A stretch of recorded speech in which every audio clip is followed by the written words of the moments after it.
Olá, concurseira, olá, concurseiro, tudo bem? Meu nome é Antônio, este é o encontro de número 7.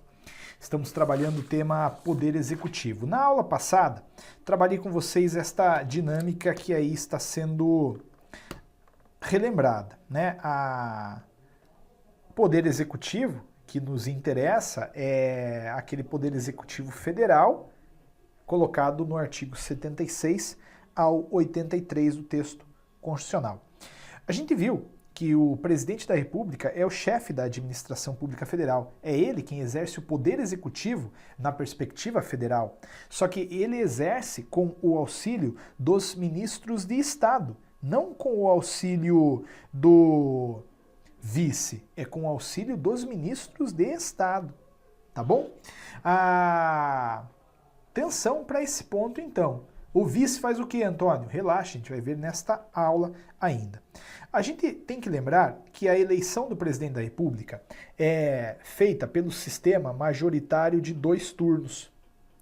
Há um primeiro turno realizado no primeiro domingo de outubro. Neste primeiro domingo de outubro, os candidatos estarão disputando a maioria absoluta dos votos válidos. E nesta realidade não entram os brancos e os nulos. Maioria absoluta a gente entendeu que é 50% mais 1. No caso aqui, 50% mais 1 dos votos válidos. Então a gente aplicou esse cálculo. 100 milhões é o total. Mas a gente tem que descontar os brancos e os nulos. No meu exemplo, 10 milhões. Ficaram 90 milhões, que são os votos válidos. 50% mais 1 disso é calculado da seguinte maneira. Pega 90 milhões, divide por 2, temos daí 45 milhões, acrescenta 1, chega em 45 milhões e 1 a nossa conta. Se um dos candidatos conseguiu este número, nesta eleição, evidente minha, a exemplificativa, ele está eleito, e está eleito junto com o vice. Agora, se não conseguiu, aí a gente vai para um segundo turno de votação. Então, vamos dar uma olhadinha aqui no segundo turno. O segundo turno, ele vai, segundo o texto constitucional, acontecer no último domingo de outubro. Último domingo de outubro. Tá?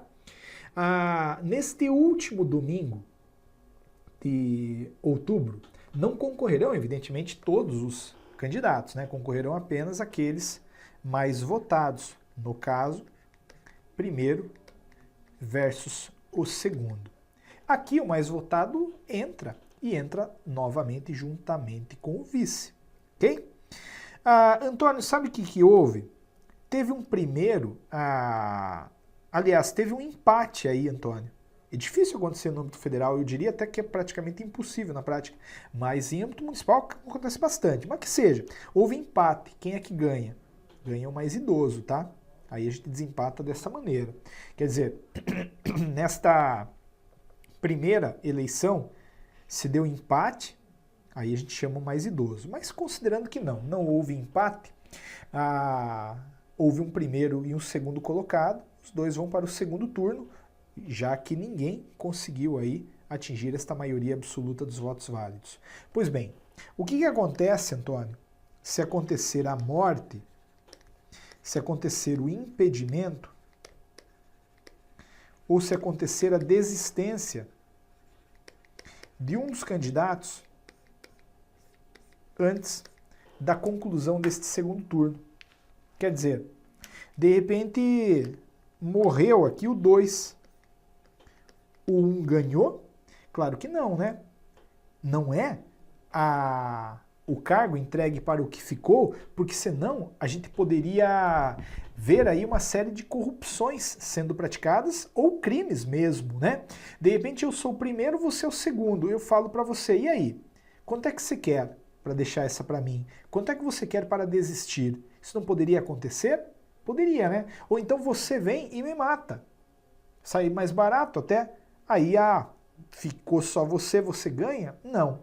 A Constituição fala que, havendo morte, impedimento ou desistência de um dos candidatos, convocar-se-á dentre os remanescentes o de maior votação. Então, quer dizer, que a gente vai chamar o terceiro colocado. Convocar-se-á, dentre os remanescentes, o de maior votação. Tá? Então, no caso da eleição passada, deu lá primeiro turno no âmbito presidencial, Dilma e Aécio. Tivesse um ou outro morrido, desistido ou ficado impedido de participar porque houve algum tipo de impugnação eleitoral, não daríamos o cargo para o que ficou, não, nós convocaríamos dentre os remanescentes o de maior votação. Beleza? Esta é a lógica das eleições presidenciais no Brasil, que está bem colocada lá no parágrafo, aliás, no artigo 77, nos seus parágrafos. Vamos dar uma olhada nele. A gente já leu os 76 na aula passada, pegaremos agora os 77. A eleição do presidente e do vice-presidente da República realizar-se-á simultaneamente no primeiro domingo de outubro, em primeiro turno, e no último domingo de outubro, em segundo turno, se houver, do ano anterior ao do término do mandato presidencial vigente. Então a gente sabe, né? A gente escolheu no ano passado o presidente e o vice que entrariam neste ano. Parágrafo 1º. A eleição do presidente da República importará a do vice-presidente com ele registrado. Nada demais. Então aqui. 2. Será considerado eleito presidente o candidato que, registrado por partido político, obtiver a maioria absoluta de votos, não computados os em brancos e os nulos. Ótimo, a gente está vendo aí o primeiro turno, né? Se nenhum candidato alcançar a maioria absoluta na primeira votação, far-se-á nova eleição em até 20 dias após a proclamação do resultado, que é o segundo turno, concorrendo os dois candidatos mais votados e considerando-se eleito aquele que obtiver a maioria absoluta dos votos válidos. Aí, como eu disse, aquele que teve mais votos simplesmente entra. Parágrafo 4º. Se antes de realizado o segundo turno ocorrer a morte, a desistência ou o impedimento legal de candidato, convocar-se-á, dentre os remanescentes, o de maior votação. Então, convocar-se-á o terceiro colocado. Parágrafo 5º. Se, na hipótese dos parágrafos anteriores, remanescer em segundo lugar mais de um candidato com a mesma votação, qualificar-se-á o mais idoso. Então, tudo isso foi debatido nessa nossa conversa aí a respeito da eleição do presidente da República. Sistema majoritário de 2 turnos, primeiro turno já compreendemos, segundo turno também compreendemos aí com todos os seus desdobramentos. Beleza? Show de bola. O que a gente tem agora aí pela frente, Antônio? A posse. A posse. Então vamos estudar um pouquinho da posse. Olha, a posse do presidente da República acontece também, como todos sabem, no dia 1º de janeiro do ano subsequente ao da eleição, né? 1º de janeiro. E neste dia 1º de janeiro, o presidente e o vice vão tomar posse no Congresso Nacional. Eles não tomam posse no Palácio do Planalto, ou na Câmara, ou no Senado, né? Não, eles tomam posse no Congresso, que é o órgão colegiado, né? Câmara e Senado juntos. Mas é importante lembrar que neste dia, e aqui é um raciocínio mais aprofundado, podem acontecer 4 coisas. Sim, 4 coisas. Vamos supor que neste dia compareceu o presidente e compareceu o vice-presidente. O que acontece? Posse dos dois. Posse para os dois. Os dois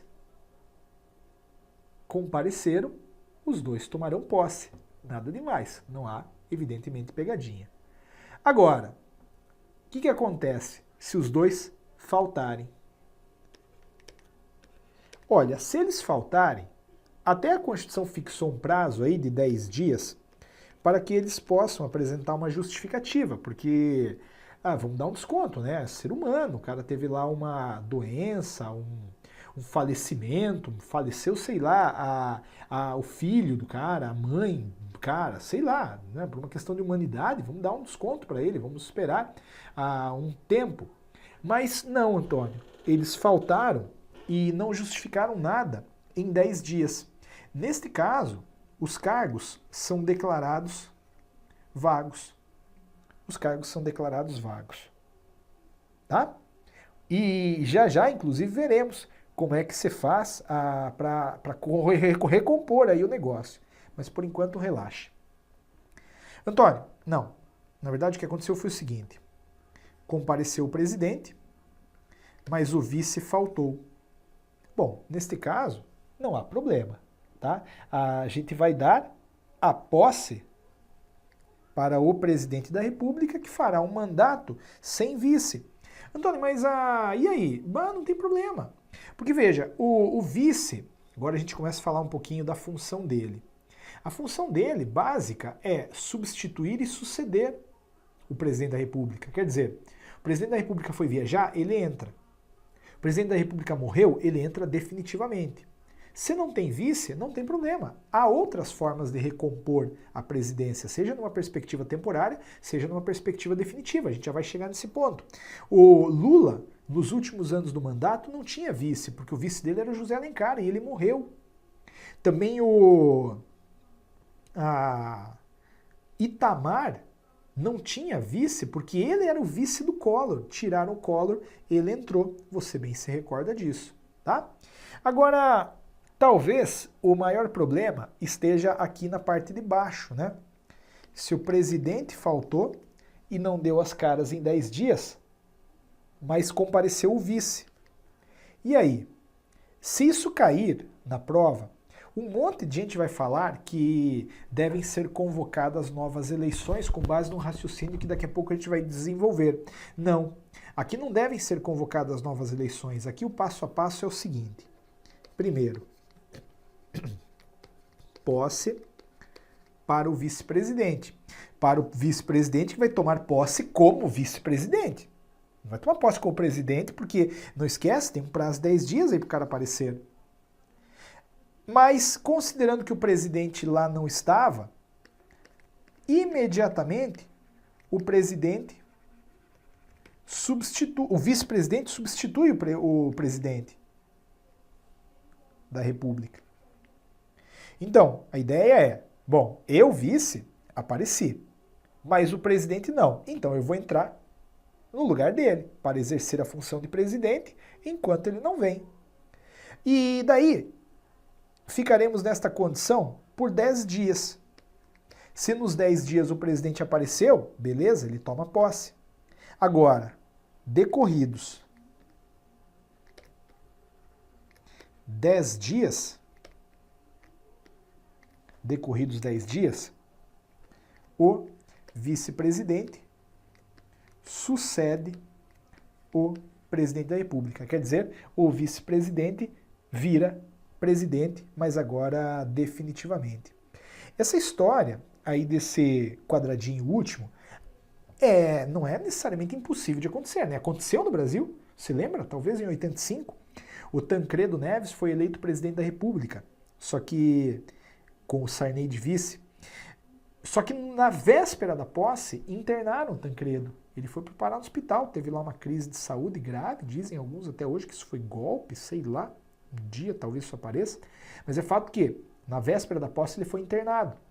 Só que o Sarney, você acha que foi no hospital ou foi tomar posse? O Sarney falou, eu vou me garantir, eu vou tomar posse. E tomou. Claro, tomou como vice, mas ainda assim tomou. Mas como o Tancredo estava no hospital, ele, vice-presidente, imediatamente passou a exercer momentaneamente, quer dizer, substituiu o presidente da República. Passou a exercer o cargo de presidente da República. O Sarney não, aliás, o Tancredo não compareceu mais, não justificou também. Não tinha nem que justificar, ele estava morto, coitado. Morreu. Como não apareceu o Tancredo, o Sarney sucedeu e tornou-se presidente da República. Tá? Veja então que coisa sensacional esta telinha aí do fim. Se isso cair, vai ser um estrago. Porque um monte de gente vai dizer que se o presidente não compareceu, mas o vice apareceu, deverão ser convocadas novas eleições diretas. Não. novas eleições diretas, a gente já vai ver, vai acontecer nesta linha aqui, não nesta de baixo. Tá? Show de bola. Antônio, e ele tem que proclamar algum juramento? Ele tem que falar alguma coisa, cantar o hino, sei lá? Então, o artigo 78 diz assim, ó, o presidente e o vice da República tomarão posse em sessão no Congresso Nacional, prestando o compromisso de manter, defender e cumprir a Constituição, observar as leis, promover o bem geral do povo brasileiro, sustentar a união, a integridade e a independência do Brasil. Então, sensacional, né? Ele, presidente, tem que recitar isso lá na posse. Ele tem que prestar o compromisso, ele tem que jurar, manter, defender e cumprir a Constituição Federal. Olha, veja a importância da Constituição, né? Ela, assim, é um manual do Brasil. Também o presidente vai jurar observar as leis, é o que se espera. Ele vai jurar promover o bem geral do povo brasileiro, fazer o melhor por ele. Também ele vai jurar sustentar a união, a integridade e a independência do Brasil. Tudo isso ele tem que jurar. Se decorridos 10 dias da data fixada para a posse, 1º de janeiro, o presidente ou o vice, salvo motivo de força maior, não tiver assumido o cargo, este será declarado vago. Tá? Este será declarado vago. Então, essa lógica aí do parágrafo único tem a ver com aqueles 10 dias que a gente acabou de pintar. E num raciocínio mais crítico, a gente considerou essa última linha aí da ausência do presidente e comparecimento do vice-presidente. Beleza? Show de bola. Agora, a gente começa a trabalhar um tema que é o preferido da FUMARC. As questões poucas que a FUMARC tem de poder executivo, elas acabam caindo nesse tema aqui. Portanto, mais do que nunca, atenção. Substituição e sucessão do presidente. Substituição e sucessão do presidente da República. A substituição é temporária. A gente já, inclusive, falou um pouquinho disso na primeira aula, aliás, segunda aula, que foi aquela aula de tratamento diferenciado entre brasileiros natos e naturalizados. Você já vai lembrar. A sucessão é definitiva. Então aqui, no primeiro caso, substituição, eu estou falando exemplo, doença do presidente. Quem é que entra? O vice. Ah, mas o vice está também doente. Quem é que entra? Já vou lembrar contigo. Depois a gente tem a sucessão, que é definitiva. Exemplo, morte. O que a gente faz se o presidente morrer? Já vamos analisar, tá? A ideia está aí no artigo 79 e no artigo 80 e também 81. Vamos trabalhar com uma pegada aqui, por enquanto, mais, enfim, corpo a corpo. Daqui a pouco a gente vai para os artigos. Veja, na substituição, que é temporária, a lógica é a seguinte. Vamos ver. Imaginem vocês que o presidente da República não pôde ir trabalhar. A presidente não pôde trabalhar, está lá com cólica, dei esse exemplo já, né? Quem entra é, evidentemente, o vice-presidente da República. Mas isso tudo, lembre-se, é temporário, né? Se ela não está mais com cólica, o negócio volta. Ela volta lá pro cargo dela. Beleza? Ótimo. Agora, se o vice-presidente também está doente, quem é que assume? Diz a Constituição, presidente da Câmara dos Deputados. E depois, Antônio, se esse também está doente, quem é que assume? Presidente do Senado Federal. Tá? Já vou também fixar algumas observações importantes sobre essa lógica toda aí.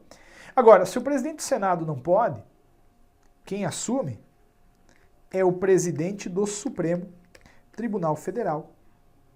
Não por outro motivo, todo esse povo que está aí deve ser brasileiro nato. Lembram? A gente falou no 12, parágrafo 3º. Eu disse assim para você, olha, a Constituição reservou os cargos de presidente, de vice, de presidente da Câmara, de presidente do Senado, de ministro do Supremo Tribunal Federal para brasileiros natos, não por acaso. Se o presidente tem que ser brasileiro nato, evidentemente os substitutos também devem ser. Portanto, todo esse povo aí é brasileiro nato. Olha, pela experiência, o concurseiro não erra este daqui, o concurseiro não erra este daqui.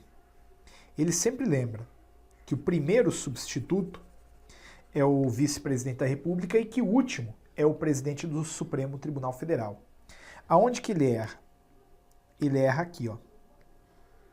Porque eu não sei que tipo de conexão nos liga ao Senado Federal. Eu não sei por que a gente gosta de falar que o Senado é mais importante ou que o Senado vem antes. Não. Primeiro vem o presidente da Câmara dos Deputados e tem uma explicação muito óbvia para isso. A gente vai inclusive trabalhar com essa explicação muito óbvia também num momento específico. A Câmara dos Deputados é formada por representantes do povo.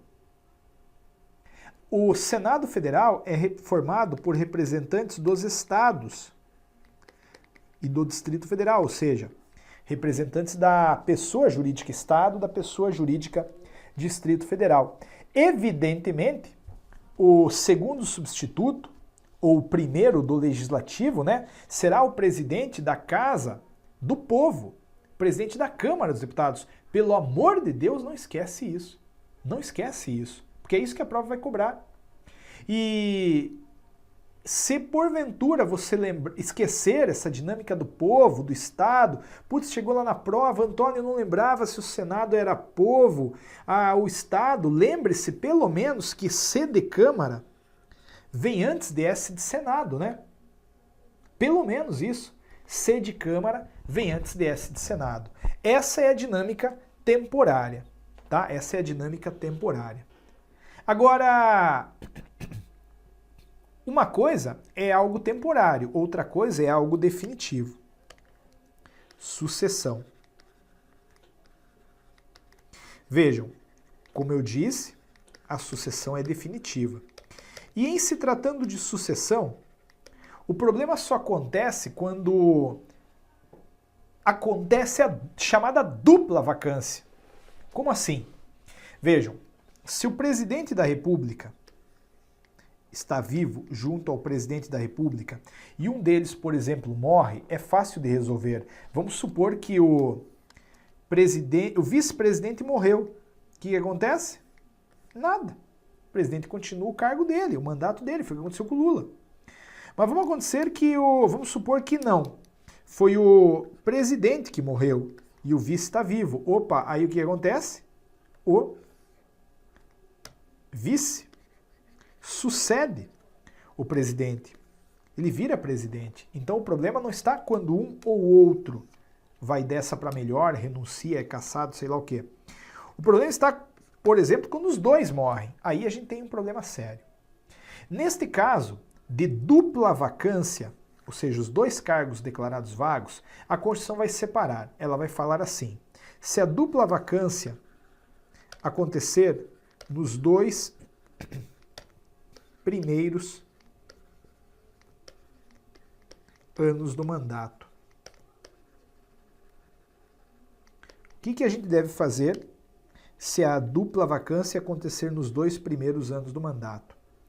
Neste caso, devemos escolher ou devemos fazer novas eleições diretas.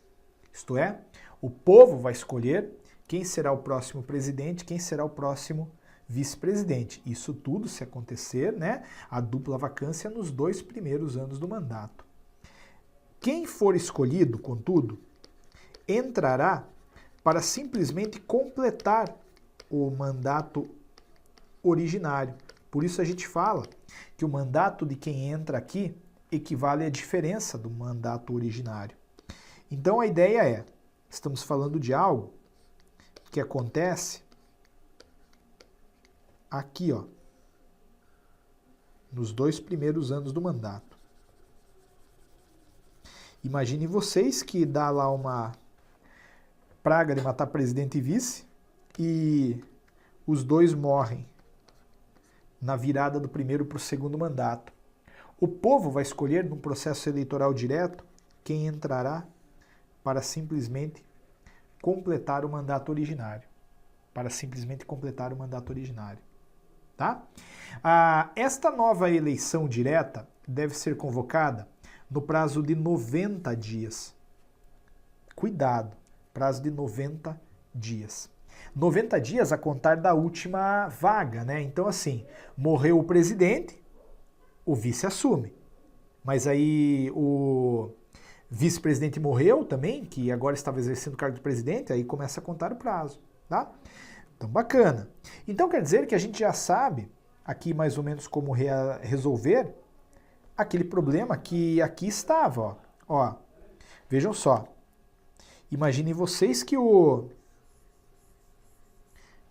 presidente eleito e o vice-presidente eleito não compareceram, o cargo foi declarado vago. Como a gente está falando de algo que acontece nos 2 primeiros anos do mandato, neste caso de dupla vacância, o presidente da Câmara assumiria temporariamente e convocaria novas eleições diretas, quer dizer, o povo teria que ir às urnas de novo, escolher quem será o novo presidente, quem será o novo vice-presidente. Mas isso somente na hipótese de dupla vacância nos 2 primeiros anos do mandato. Se for nos 2 últimos, aí a diferença, a lógica, melhor dizendo, é outra, tá? Aí é outra.